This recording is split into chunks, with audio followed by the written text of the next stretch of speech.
히브리서 2장 5절에서 10절 말씀입니다. 신약성경 히브리서 2장 5절로 10절 말씀 찾으신 줄 알고 제가 봉독해 드리겠습니다. 하나님이 우리가 말하는 바 장차 올 세상을 천사들에게 복종하게 하심이 아니니라. 그러나 누구인가가 어디에서 정언하여 이르되 사람이 무엇이기에 주께서 그를 생각하시며 인자가 무엇이기에 주께서 그를 돌보시나이까. 그를 잠시 동안 천사보다 못하게 하시며 영광과 존귀로 관을 씌우시며 만물을 그 발 아래 복종하게 하셨느니라. 하였으니 만물로 그에게 복종하게 하셨은즉 복종하지 않은 것이 하나도 없어야 하겠으나 지금 우리가 만물이 아직 그에게 복종하고 있는 것을 보지 못하고 오직 우리가 천사들보다 잠시 동안 못하게 하심을 입은 자 곧 죽음의 고난 받으심으로 말미암아 영광과 존귀로 관을 쓰신 예수를 보니 이를 행하심은 하나님의 은혜로 말미암아 모든 사람을 위하여 죽음을 맛보려 하심이라. 그러므로 만물이 그를 위하고 또한 그로 말미암으니가 많은 아들들을 이끌어 영광에 들어가게 하시는 일에 그들의 구원의 장시자를 고난을 통하여 온전하게 하심이 합당하도다. 아멘. 네, 고난을 통하여 온전하게 하심이라 제목으로 하나님 말씀을 나누고자 합니다.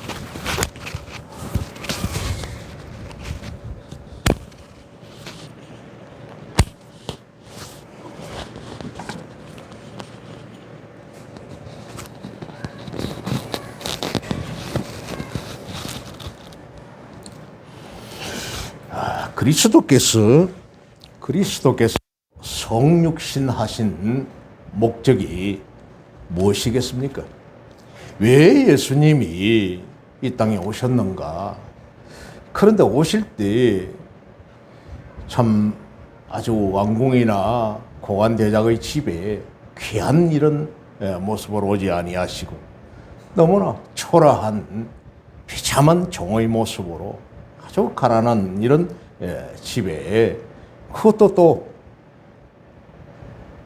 누울 자리가 없어서 말 먹이를 주는 그 구유통, 말 구유통에서 태어나신 예수님, 이를 비하라고 이렇게 말을 합니다. 비참하게 아래로 낮아진 이런 모습이다. 그리스도의 일시적인 자기 비하가 과연 본질적으로 천사들보다 비천하다는 이런 증거가 될 수 있겠습니까? 정녕 그럴 수는 없습니다. 예수님이 그렇게 탄생해 오셨다고 해서 그 모습이 또 그분이 천사보다 못하냐? 그 말입니다. 그렇지 않습니다. 히브리서 기자는 이에 대해서 단연코 그렇지 않다 이렇게 말을 합니다.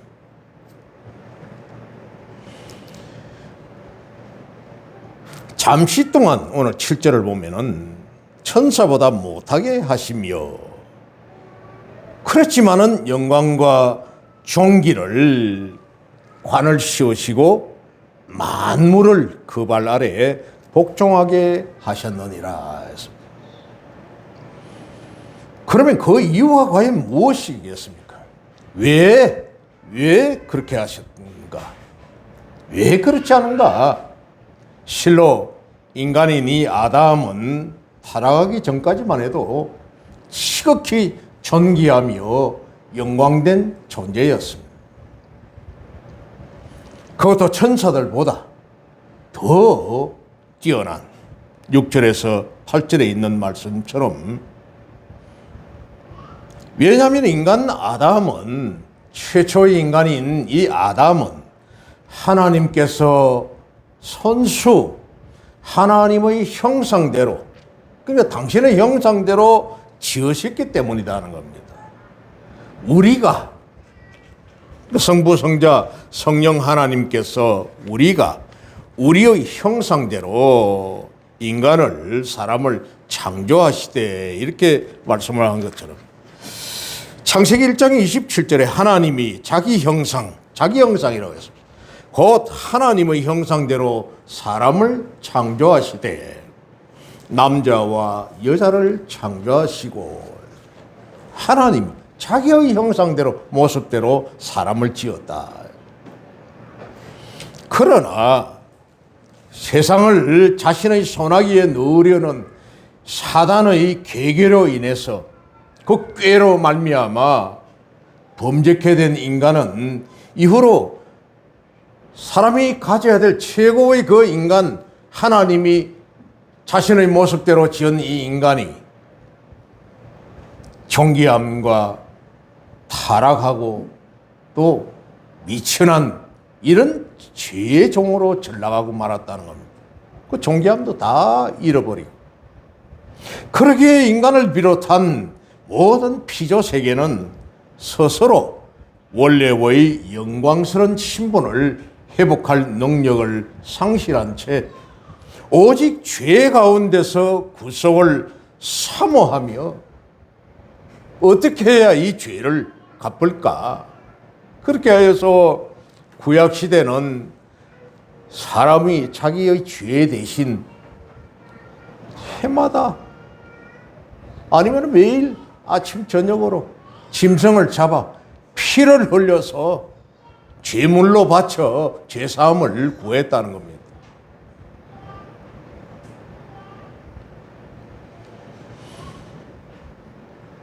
그래야 스스로의 자신의 영광스러운 신분을 회복할 능력을 상실한 채 구속을 사모하면서 그저 단식할 뿐이었다는 겁니다. 로마서 7장 19절 말씀을 보면은 로마서 7장 19절에서 23절입니다. 내가 원하는 바 선은 행하지 아니하고 도리어 원하지 아니하는 바 악을 행하는도다. 내가 해야 될 것은 선을 행해야 될 테는데 내가 하는 일마다 나는 악을 행한다. 만일 내가 원하지 아니하는 그것을 하면 이를 행하는 자는 내가 아니요, 내가 아니다. 내 속에 거하는 죄니라. 죄가 나를 이렇게 내 뜻대로 하지 아니하게 죄를 짓도록 악을 행하는 이런 일을 하고 있다는 겁니다. 죄가. 그러므로 내가 한 법을 깨달았노니 그 선을 행하기 원하는 나에게 악이 함께 있는 것이로다. 아무리 내가 죄짓지 아니니 하려고 해도 죄악과 선이 내 안에 같이 공존하여 있더라는 겁니다. 때때로 우리 그렇습니다. 금방 하하호호 웃다가 조금 말 한마디 조금 틀렸다 싶으면 말 한마디 기분 상하면 핵 틀어져 버려요. 금방 또 뚝딱뚝딱 하다가 또 금방 헤헤호호 해버립니다. 참 사람 마음이 그렇죠.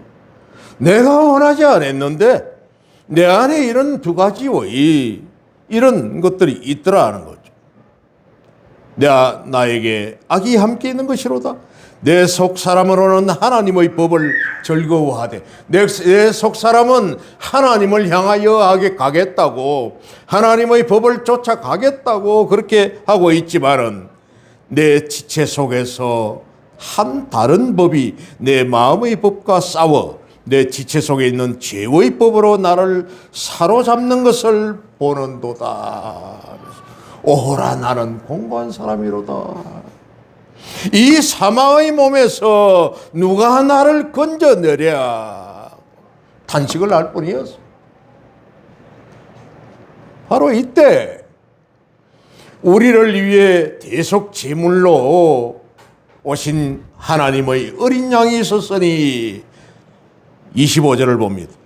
우리 주 예수 그리스도로 말미암아 하나님께 감사하리로다. 그런즉 내 자신이 마음으로는 하나님의 법을, 육신으로는 죄의 법을 섬기노라. 우리 주 예수 그리스도로 말미암아 그분이 내 죄값을 다 치러 주셨으니 감사하리로다. 바로 그분이 예수님이셨습니다.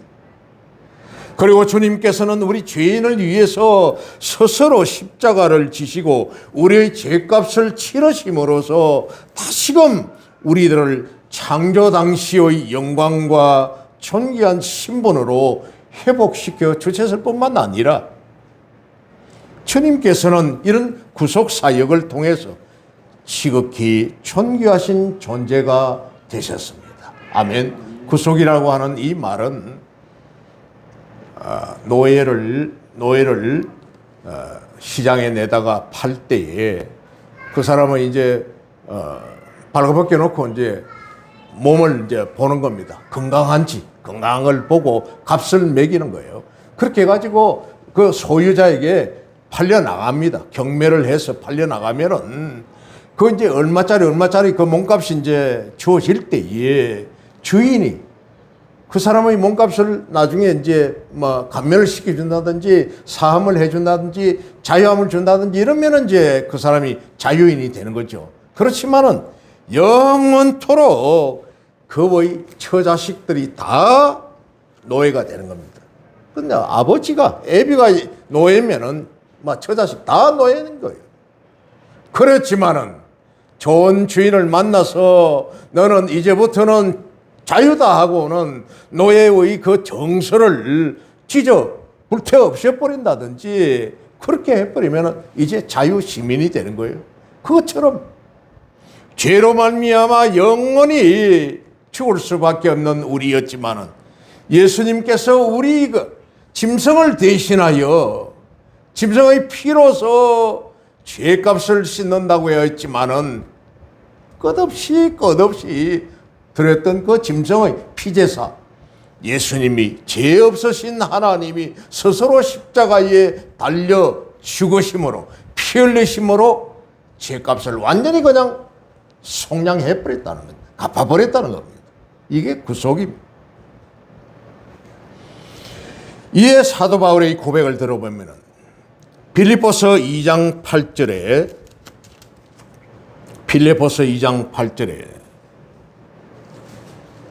사람의 모양으로 나타나사 하나님이 예수님이신 이 하나님이 사람의 모양으로 나타나사 자기를 낮추시고 죽기까지 복종하셨으니 곧 십자가에 죽으심이라 했습니다.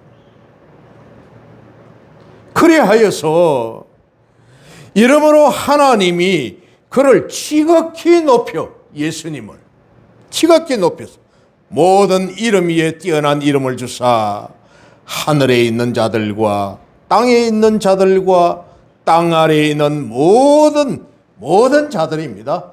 자들로 모든 무릎을 예수의 이름에 꿇게 하시고 모든 입으로 예수 그리스도를 주라 시인하여 주입니다. 주인 주자를 쓰고 있습니다만은 로드 하나님이십니다. 그분은 시인하여 하나님 아버지께 영광을 돌리게 하셨느니라. 이르기에 주님은 비록 잠시 동안 천사보다 못한 존재로 비쳤다 하더라도 실상은 지극히 존귀하신 하나님의 아들이셨습니다. 아멘. 뿐만 아니라 예수 그리스도께서 지극히 낮아지심으로 인해 타락 이후 지금까지 비천한 존재였던 우리 인간 역시 예수님과 더불어 지극히 존귀하며 영화로운 존재가 되었습니다. 할렐루야. 우리 자신도 그 주님을 믿음으로 주님을 믿지 않는 자들은 영원한 그곳에서 죄악에서 벗어날 수가 없지만 그 주님을 믿음으로 우리 역시도 지극히 존귀한 자유인이 되었다 하는 겁니다. 죄에서 자유함을 얻었다 하는 거죠. 심지어 천사들도 우리 성도들에게 수종 들어야 할 정도로 우리가 바로 존귀한 존재가 되었다는 겁니다. 히브리서 1장 4절 한 목소리로 한번 읽어보겠습니다. 시작. 그가 천사보다 훨씬 뛰어남은 그들보다 더욱 아름다운 이름을 기업으로 얻으심이요. 그가 바로 천사보다 아름다운 이름을 얻었으니 우리 역시도 그 예수님을 믿으니 우리도 천사보다 더 아름다운 존재가 되었다. 히브리서 저자는 주님의 비하가 일시적이며 이것 때문에 주님의 본질상 천사보다 비천한 존재라고 주장하는 자들의 이 견해를 분명하게 반박했습니다.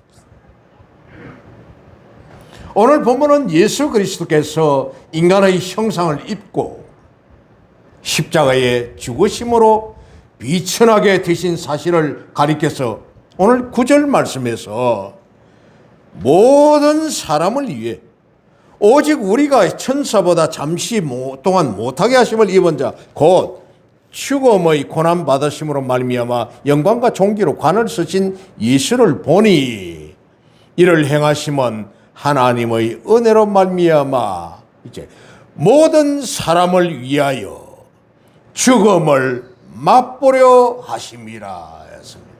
모든 사람을 위하여 믿는 자든 믿지 않는 자든 누구든 관계없이 어떤 종교를 가지고 있던 사람이 있다 하더라도 모든 사람으로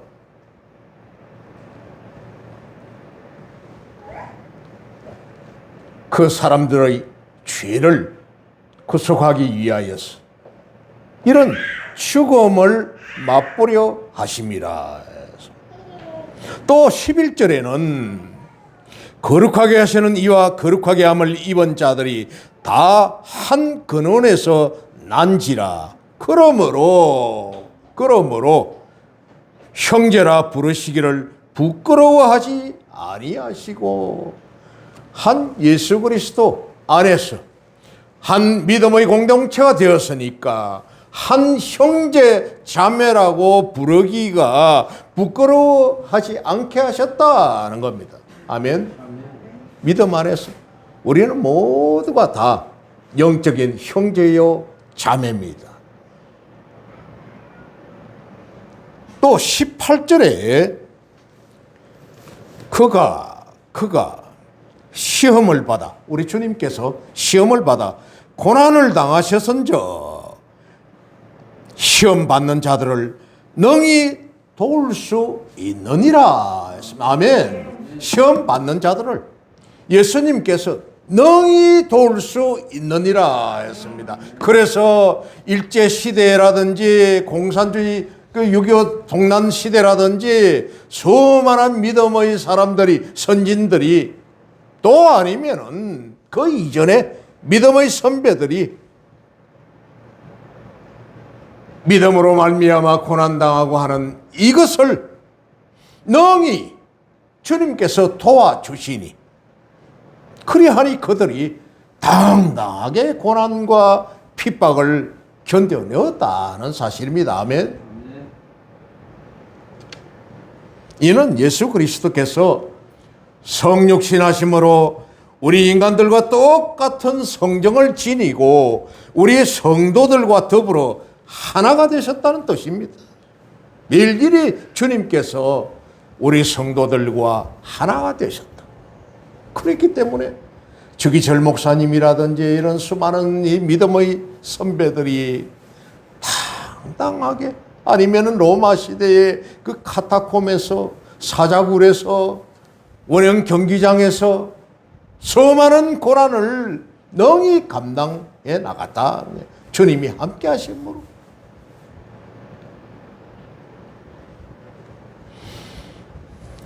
참으로 성육신 하셔서 우리와 같이 되신 주님은 부활 성천하신 이후에 지금 이 순간에도 교회의 머리가 되심으로 교회의 몸인 우리 성도들과 한 몸을 이루고 계십니다. 아멘. 주님이 머리가 되시고 교회의 모든 성도들은 성전되어서 우리 안에 자신 안에 내주하여 계시는 성령이 우리 안에 내주하여 계시니 주님의 모든 각자의 지체가 되어서 부분의 지체가 되어 하나가 되어 지금도 교회와 우리 성도들과 한 몸을 이루어 계신다는 겁니다. 아멘. 그렇다면 이처럼 구주 예수님으로 말미암아 주님의 지체가 되는 영광을 얻게 된 우리 성도들은 이 세상에서 어떤 자들이 되어야 하겠습니까? 먼저 우리는 그리스도의 낮아지심과 고난에 동참해야 합니다. 아멘. 우리 역시도. 히브리서 기자는 오늘 9절에서 예수 그리스도께서 인간의 육신을 입으시고 이 땅에 오셔서 십자가를 지신 이유는 왜 십자가를 지셨는가? 그 이유는 바로 모든 사람을 위하여 죽음을 맛보기 위함이다. 이렇게 말씀하셨어요. 9절 그 하반절 끝에 모든 사람을 위하여 죽음을 맛보기 위함. 죽음을 맛본다 하는 이 말은 그저 죽음을 당한다 하는 이런 말이 아닙니다. 죽음의 고통을 온몸으로 철저하게 체험한다는 말입니다. 죽음을 맛본다. 그저 혀끝으로 살짝 갖다 대고 야 이거 단맛이네, 쓴맛이네, 신맛이네, 매운맛이네 그런 수준이 아니요. 이 말의 원어의 뜻은 죽음의 고통을 온몸으로 다 체험했다는 말입니다. 온몸으로. 그러나 사실상 죄와 흠이 없어진 주님은 이와 같은 죽음과 고통을 체험할 필요가 없는 분이셨습니다. 그분은 하나님이셨으니 만물을 창조하신 그 하나님이셨기 때문에 그렇게까지 할 필요는 없는 분이었습니다. 그럼에도 불구하고 주님께서 당신의 존귀한 보좌를 버리시고 지극히 비천하게 되셔서 고통스럽고 수치스러운 십자가 죽음을 몸소 겪으신 것은 죽음의 공포 앞에 두려워 떠는 우리 인간의 형편을 몸소 체휼하시고 몸으로 감당하시고 경험을 하시고 우리 성도들로 하여금 다시는 사망이나 죽음과는 무관한 창조 이전의 존귀한 존재로 회복시키기 위함이었습니다. 아멘. 왜 주님이 그렇게 하셨는가? 죄의 삭은 사망이라고 했습니다. 죄로 말미암아 영원히 죽을 수밖에 없었고 마귀의 자식이 되어 사단의 자식이 되어 영원 지옥 불못 갈 수밖에 없었던 우리였지만은 그분이 죄값을 대신하여 주심으로 하나님께서 죽어 주심으로 우리를 그 창조 이전의 존귀한 존재로 회복시키기 위함이었다는 겁니다. 얼마나 감사한 일이죠. 마치 의사가 자신은 이런 쓴 약을 맛보지 않습니다. 의사가 어디 약을 가지고 와서 이게 약이 쓴가 단가 먹기가 괜찮는가 텁텁한가 맛보고 어디 환자들에게 줍니까? 아니에요. 약의 성상과 그 약의 모든 작용이라든지 이런 것들을 알고 있기 때문에 그냥 처방해가지고 주는 겁니다. 환자의 병을 치유시키기 위해서 환자에게 적합한 약을 그들이 다 미리 맛보았고 동의보감이라든지 이런 걸 다 보면은 유명한 이 참 우리 한의사들이라는 이런 분들이 다 혀로서 맛을 보고 어떤 맛을 가지고 있고 어떤 성상을 가지고 있고 또 아니면은 연구실에서 이렇게 성상을 맛을 보고 어떤 효과가 있다는 것을 알기 때문에 그 약을 만들어 나오지 않습니까? 뭐 옛말에 그런 말이 있죠. 좋은 약은 입에 쓰나 그건 몸에 좋다. 양약고구나 이여병이라 하는 이런 고사가 있습니다만 그렇듯이 무엄하신 주님께서 당하신 이 죽음의 고통은 죄로 얼룩져서 죽음의 의미조차 모른 채 죽음을 맞는 우리 죄인들에게 고통과는 비교할 수 없을 만큼 크고 중하였던 것입니다. 이는 예수께서 십자가상에서 당하신 육체적 고통뿐만 아니라 정신적, 영적인 고통 역시 가히 인간의 지식으로는 상상조차 할 수 없을 만큼 컸다는 말입니다. 이 말은 누가 그렇게 감당하겠습니까? 하나님이 인간을 육신을 입어 이 땅에 오셔서 온 피조 만물을 위하여서 모든 인류의 죄악을 대신하여 죄 없으신 분이 십자가에 달리시고 수없이 매를 맞고 십자가를 어깨에 메고 그 골고다 언덕을 올라가면서 엎어지고 또 십자가에 못을 박아 달아놓고는 옆구리를 창으로 찔러서 물과 피를 다 쏟게 만드시고 얼마나 비참한 그 모습.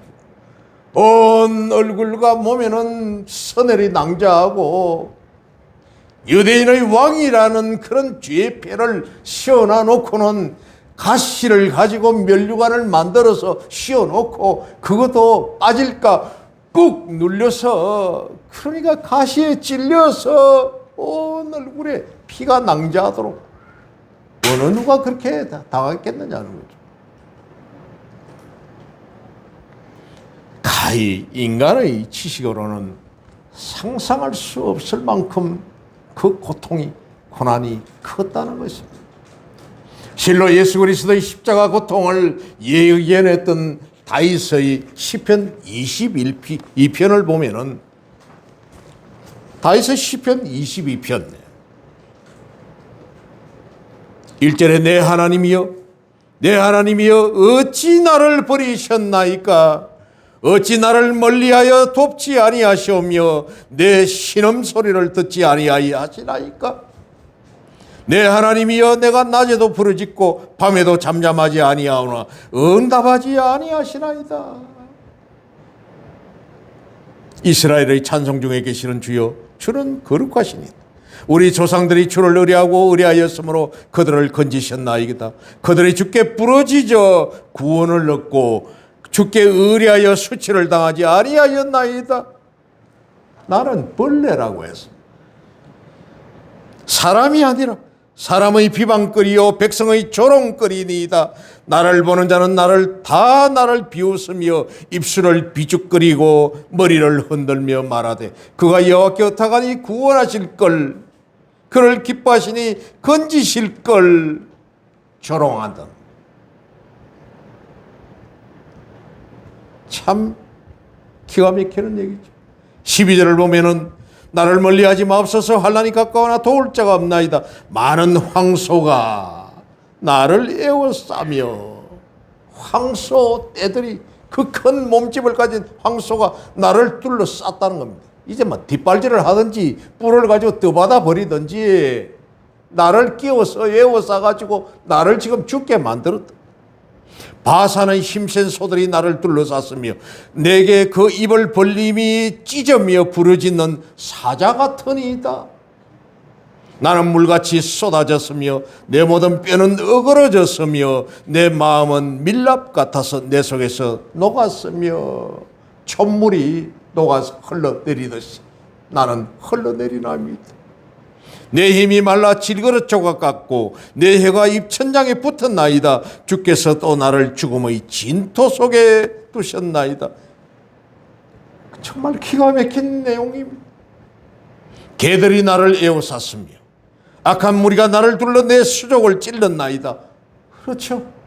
십자가에 달아놓고 온갖 조롱을 다 하고 말입니다. 침을 뱉고 뺨을 때리고 하면서 그 이스라엘 유대인들뿐만 아니라 로마 군병들이 둘러서서 네가 정녕 메시아거든, 그리스도께 이거든, 그 십자가에서 내려와 보라고 하면서 내 겉옷을 나누며 내 속옷을 제비 뽑나이다. 저 이제 죽고 나면 저 시체 겉옷 저 다 서로 차지할 거라고 하고 속옷조차도 제비 뽑아가지고 네 거 내 거 지금 챙기고 있는 이런 수모를 당할 것이라고 다윗은 시편에서 이렇게 말하고 있는 겁니다. 정말 하나님으로부터 버림받은 주님께서 십자가상에서 부러지는 처절한 절규가 생생하게 묘사되고 있습니다. 정령주께서 대신 지신 죄가 너무나 추악하여서 하나님으로부터서도 외면당하셨던 주님이었습니다. 마태복음 27장 45절에서 46절에는 제6시로부터, 제6시라면은 이스라엘과 우리와 이 시간대가 6시간 차이가 난다고 합니다. 그러면 6시면은 6을 더하면은 12시입니다. 낮 정오 때에 온 땅에 어둠이 임하여 제9시까지 계속되더니 9에다가 6을 더하니까 15시죠. 15시면 오후 3시입니다.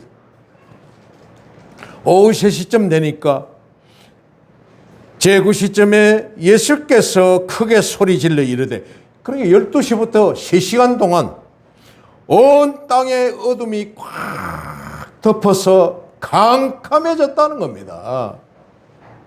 그래야 오후 3시 되었을 때 예수께서 크게 소리질러 이르시되 엘리 엘리 라마 사박다니 하시니 이는 곧 나의 하나님 나의 하나님 어찌하여 나를 버리셨나이까 하는 뜻이라. 참으로 하나님 아버지로부터도 외면을 당하신 그런 주님이셨습니다. 이처럼 주님은 진실로 외롭고 고독한 이 죽음을 처절하게 경험하셨습니다. 인간조차도 죽음 앞에서는 많은 사람들의 위로를 받는데 하물며 하나님의 아들 되신 우리 주님께서 말입니다.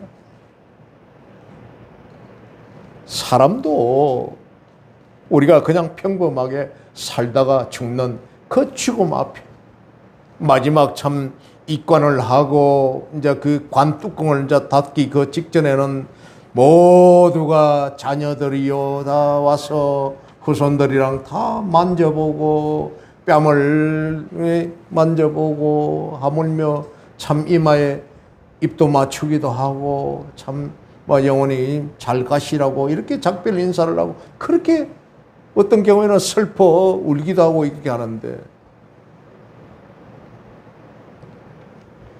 우리 주님은 그렇게 하지를 못하셨습니다. 조롱과 핍박과 야 엘리야를 부르는갑다. 큰 놀라운 일이 일어날 것이라고 한번 내려와 봐라 하는 식으로 큰 소리 쳤던 겁니다. 그렇다면은 어찌하여 하나님의 아들이요 존귀하신 주님께서 하나님 아버지 되신 하나님으로부터도 버림받을 정도로 처절하고 고독한 죽음의 길을 가셨을까요? 정녕 주님은 이런 비참한 죽임을 당해야 할 정도로 죄가 많으신 분이었습니까? 과연 예수님이 그렇게 죄가 있는 분이었습니까? 그렇지 않습니다. 이는 오로지 우리 믿는 성도들로 하여금 영광과 존귀로 관을 쓰도록 하기 위함이었다는 것입니다. 우리 성도들을 7절을 봅니다. 그를 잠시 동안 천사보다 못하게 하시며 영광과 존귀로 관을 씌우시며 만물을 그 발 안에 복종하게 하셨느니라. 그 주님 때문에, 주님으로 말미암아 우리 성도들이 존귀함과 영광의 관을 쓰기 위하여, 영광의 면류관을 쓰기 위하여 그렇습니다. 주님께서는 영원히 죽을 수밖에 없는 비천하고 추악한 우리 죄인을 영화롭고 존귀한 하늘 백성으로 삼기 위해서 자신의 모든 영광과 존귀를 다 버리셨습니다. 아멘. 그래서 위대한 이 이방인의 대사도인 바울은 이런 주님의 은혜와 사랑이 놀랍고도 고마워서 보통 사람들은 정말 상상도 할 수 없는 고난과 시련 속에서도 일평생 주님을 위해서 충성 봉사하였던 것입니다. 이런 주님을 정확히 알았기에 사도 바울은 자신에게 당하는 이 고난을 전혀 그것을 어렵게 생각하지 않았다는 겁니다. 고린도후서 11장 23절에서 27절 말씀을 보면 그들이 그리스도의 일꾼이냐 정신없는 말을 하거니와 나는 더욱 그러하도다. 나는 더하다. 너희들이 과연 그리스도의 일꾼이라고, 그리스도 이하여서 고난받고 핍박받고 환난당한다고 그렇게 큰 소리 치고 있느냐? 나는 더하다. 내가 수고를 넘치도록 하고 옥에 갇히기도 더 많이 하고 매도 수없이 맞고 여러 번 죽을 뻔하였으니 유대인들에게 40에서 하나가만 매를 5번 맞았으며 3번 태장으로 맞고 1번 돌로 맞고 3번 파선하고 일주야를 깊은 바다에서 지냈으며, 일주야를 깊은 바다에 지냈다는 일주일 동안 그냥 바다 속에 그냥 막 죽어 있었다는 거예요. 예? 절도해가지고 그냥 죽어 있었다는 거예요. 막 떠밀려 이제 왔겠죠, 육지로. 여러 번 여행하면서 강의 위험과 강도 위험과 동족의 위험과 이방인의 위험과 신의 위험과 광야의 위험과 바다의 위험과 거짓 형제 중의 위험을 당하고 또 수고하며 애쓰고 여러 번 자지 못하고 줄이며 목마르고 여러 번 굶고 춥고 헐벗었노라. 얼마나 매를 맞아서 죽은 시체가 되어 있는 이 바울을 성문 바깥에다 그냥 던져버리는 이런 일들도 당했던 겁니다. 또한 신약의 신실한 성도들 역시 주께서 걸어가신 십자가의 길을 쫓아서 악형을 받거나 그런 양과 염소의 가죽을 덮어쓰고 사람이 짐승 가죽을 덮어쓰고 광야나 산중에 유리 방황하고 비참한 죽음으로 일생을 마치기를 부끄러우지 않았습니다. 또 터키에 가면은 막 가파도기아라든지 저런 지역에 가면은 아멜들이 많이 있습니다. 또 유적들도 뭐 자연적인 유적도 많이 있습니다만은 그런 곳에는 카타콤이라고 하여서 지하 아멜, 지하 무덤이 있는데 그 본래 그 기독교도들이 로마의 박해를 핍박을 피하여서 그 지하에서 살았던 겁니다. 죽으면 그게 버려진 겁니다. 그게 무덤이 되고. 그 당시에 무슨 뭐 전등이 있습니까? 전기가 있습니까? 두더지와 같이 박쥐와 같은 삶을 살았습니다. 수많은 사람들이 끌려나가 죽음을 당했습니다. 사자굴에 던져졌습니다. 일부러 검투사 이런 거를 시켜가지고 서로 죽이도록 만들었습니다. 하물며 네로는 로마에 불을 질러놓고는 기독교인들이 불을 질렀다고 해서 기독교인들을 전부 잡아 죽이고 조영시키고, 하물며 유대인들은 로마에서 다 나가라고 해서 다 쫓아내버렸어요. 로마에서. 히브리서 11장 조금 뒤에 있는 11장 35절에서 38절을 보면은 여자들은 자기의 죽은 자들을 부활로 받아들이기도 하며 또 어떤 이들은 더 좋은 부활을 얻고자 하여 심한 고문을 받되 구차히 풀려나기를 원하지 아니하였으며 또 어떤 이들은 조롱과 채찍질 뿐 아니라 결박과 옥에 갇히는 시련도 받았으며 돌로 치는 것과 톱으로 켜는 것과 생사람을 톱으로 켜서 죽였다는 겁니다. 얼마나 끔찍합니까? 가마솥 안에 생사람을 그냥 산채로 집어넣어 놓고 뚜껑을 닫아 놓고는 밑에 불을 떼 가지고 장작 불을 떼 가지고 태워서 죽였어요. 물론 화형은 그 예사로 했고요. 생사람을 그냥 매달아 놓고 밑에 불질 질러 가지고 화형시키고 톱으로 켜는 것과 시험과 칼로 죽임을 당하고 양과 염소의 가죽을 입고 유리하며 오죽했으면은 양가죽 염소 가죽을 뒤집어 쓰고 양처럼 염소처럼 기어다니면서 사람이 아니라 그렇게 하면서도 공핍과 환난과 학대를 받았으니 이런 사람은 세상이 감당하지 못하느니라. 그들이 광야와 산과 동굴과 토굴에 유리하였느니라. 토굴에 그 카타콤 같은 지하 암열에 이것을 주께서 걸어가신 십자가의 길을 쫓아서 악행을 받거나 양과 염소의 가죽을 덮어쓰고 광야를 유리하거나 비참한 죽음을 다 일생 마치기로 부끄러워하지 않았다 하는 겁니다. 왜? 예수님이 나를 위하여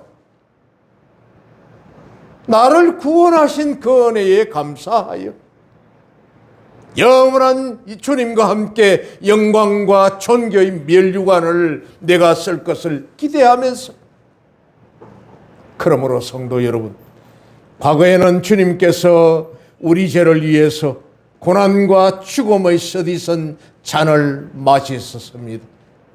그러기에 우리 성도들이 은혜의 주요 사랑의 주님이신 그리스도를 위해서 이제는 우리가 고난받을 차례입니다.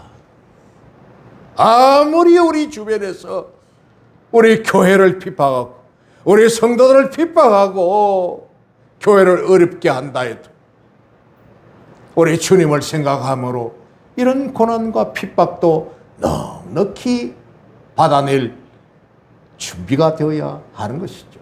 아멘. 과연 여러분은 주님을 위한 고난에 참여할 믿음의 자세가 갖추어져 있습니까?